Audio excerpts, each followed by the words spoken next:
afternoon, everyone. The goal today is just trying to stay dry as the rain continues to move its way across much of the region. Right now, the rain is not as heavy as what we saw earlier, but it's a steady light rain from Ottawa to Lima, Wapakoneta, and you can see that back edge here around Defiance. You guys have not had much rain, as the steadiest rain will continue to be just south and east of that area this afternoon. So zooming out to view. It's not done yet. We still have quite a bit of a way to go here. You can see the rain that's continuing to really encompass much of Ohio here. Columbus over to Cleveland. A bit of a dry slot around Cincinnati.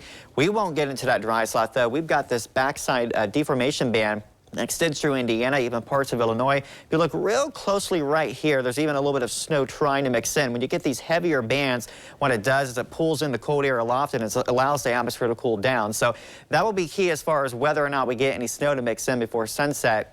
If we can get some of those heavier bands of precipitation, it will just naturally cool the atmosphere. So even if it's 38, 39 degrees, that's one of those situations how you could still get flakes to fall, even though it is well above freezing. So rainfall so far, we've only had this rain since about 8:30 or so. And we've already had almost a half inch here at the Allen County Airport, coming in at 1/4 inch in Findlay, and Defiance actually not coming in with any rain just yet at their airport. So temperature-wise, it's been fairly steady out there. Temperatures in those mid-40s, but there is cooler air.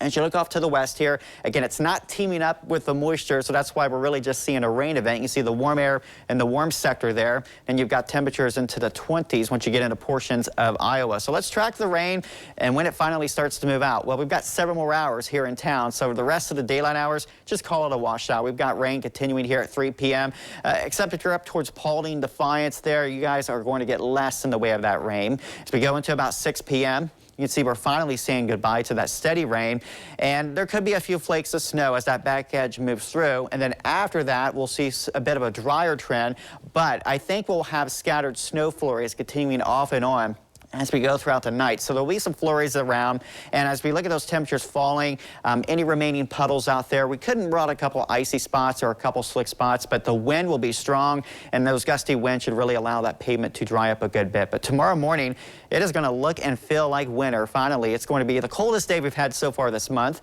We'll have flurries flying around and breezy winds as well. Looking at that forecast this afternoon, temperatures are where they are now. They're going to start to fall off the next several hours into those low 40s and eventually the upper 30s by sunset. We fall to 30 tonight. Flurries, it will be breezy as well. Gusts up to 30 miles an hour. So subtract a good 10, 12 degrees as far as what the wind chill will be tomorrow morning. We can see wind chills as low as the upper teens. And then tomorrow, only 32. It's going to be a day of cloudy skies and scattered flurries.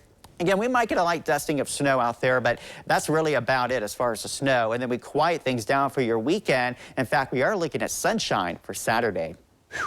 Why is it whenever it gets colder, we always have to have gusty winds? Right, the winds come flying in. Cold's fine, just don't need a wind chill. Yeah, exactly. All right.